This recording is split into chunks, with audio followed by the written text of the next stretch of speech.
Alright, so hey everyone.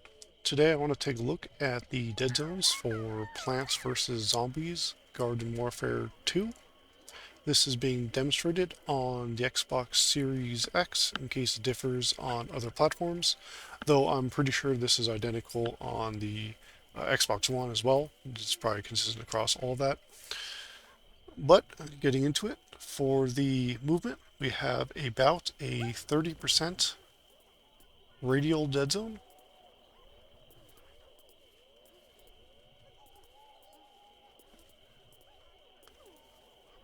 You might notice a slightly offset dotted threshold, and that dotted threshold is when the movement animation begins. It's a little too subtle to demonstrate on this video, but you can actually, you did see it a bit right there. You can see that I am moving slightly backward, but it's just the normal idle animation, and then a little forward, then the actual walk animation. It's just a superficial threshold for that animation, but it's probably tied to the general movement speed, and it seems that you move faster forward than backward. So, and same with the side to side is still slower than forward, but faster than backward. So the thresholds probably just bias a little more downward just because it takes a little longer before you're moving fast enough for the animation to start triggering. But just a superficial thing, and the dead zone is 30% radial. There is actually two types of axial dead zones present here. One is this thin 2% axial dead zone across the entirety of the axis, and that'll be a little more visible with the camera since that's present there too. But there is a angular or wedge restriction, and about 15%, but offset to about 50%. And if I say run into a wall, this might be a little more clear. So if I try to line up relatively straight to demonstrate this, you can see that I'm moving straight into it within this region, but if I move into this diagonal region, I start moving diagonally.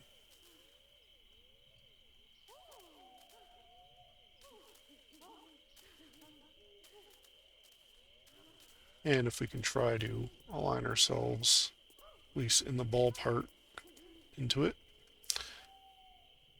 See how I'm drifting a little forward, but the same thing occurs here. I would be moving perfectly to the left, but you don't start seeing diagonal movement once you break into these green regions.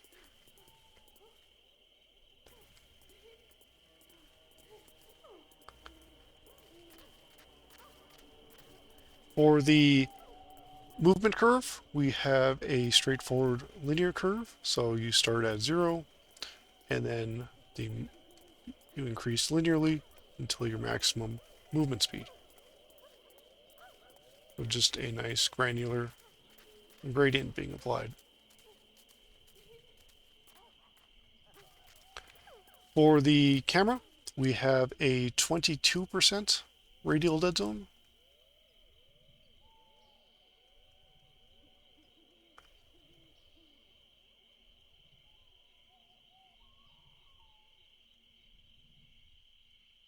And with the same axial dead zone, the 2% axial dead zone that was present in the movement, but it wasn't too visible. You can see a little better here where I can move stick a bit within this range, and you don't see any horizontal movement occurring, which would be diagonal movement if it wasn't capped. Now the abruptness of this diagonal movement when I break out of this threshold seems to imply that this 2% axial dead zone is unscaled, so you're actually losing about 2% of your diagonals around the axes.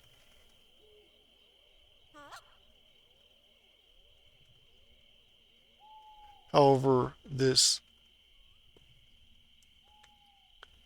angular threshold sort of doesn't seem be the case. It does seem like I'm moving the same speed when I break out of this. However, if there were unscaled, this would be much faster.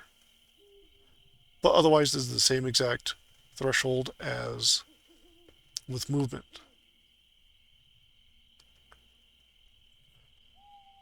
Now, I'm usually against angular restriction in games, but I think this specific implementation, not the thin axial dead zones, but this wedge implementation, is sort of a nice compromise because your small movements would have correct diagonal movement, but your full tilts, if you just want to make perfectly horizontal movements, are captured within the axial dead zone pretty squarely.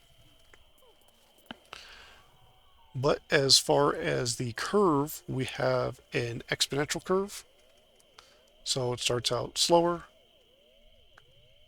and then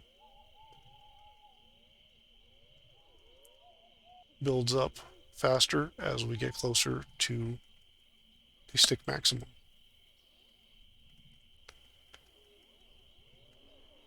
The implementation of this curve appears to be radial, meaning that's the distance from the center, and that's ideal because that means that if you move 50% in any direction, you're going to get the same acceleration rate as any other, so that's very consistent. And you can see that my stick can move outside of this graph a bit diagonally, and if your stick moves past what would be considered 100% at the edge of the circle, that's ignored. So you move,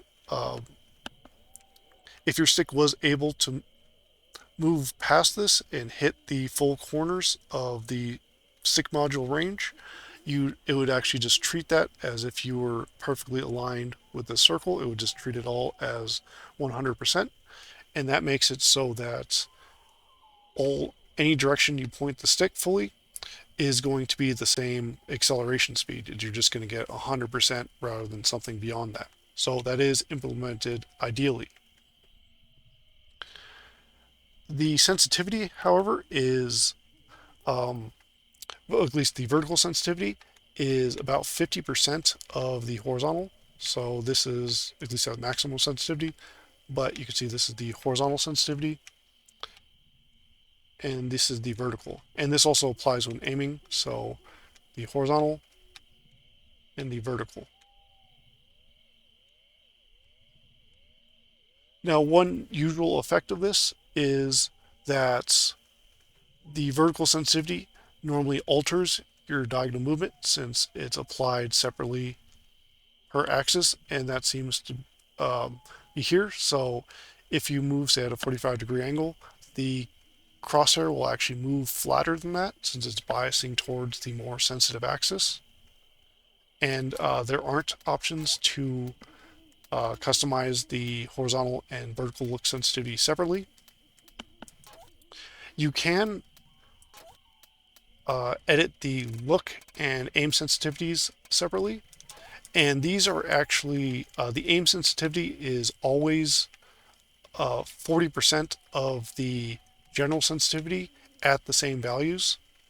So they're essentially the same, but with that 40% modifier being applied. So that about covers the controls. However, there is aim assist in this game, and you have off, light, and heavy. And as far as I can tell, the aim assist types in this are the slowdown. So if you pass over an enemy, your sensitivity will drop a bit, and tracking. So if you strafe across a target or a target goes in front of you, your camera will follow them slightly. However, the aim assist in this game is very subtle compared to more prominent examples like Call of Duty or Halo. So it's not very subtle, but does use the same types used there. Now, this is a game that was made on the Frostbite engine, and unsurprisingly, at least as far as the camera, but probably the movement as well, The controls we have here are pretty much identical to Battlefield 1. Battlefield 1 defaulted to 22% radial dead zone with the same level of restriction, and even with this unscaled 2% axial dead zone.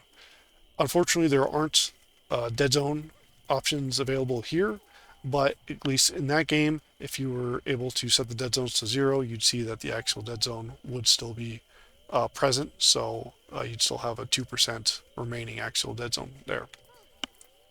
The curve, I also think, is the same as what's used in Battlefield. I think it's their standard curve. So this is just pretty much copy and pasted from the modern Battlefield series, just unfortunately without some of the additional options that that series has gotten. But I think that about covers things. So yeah, thanks for watching, and everyone, have a great rest of your day.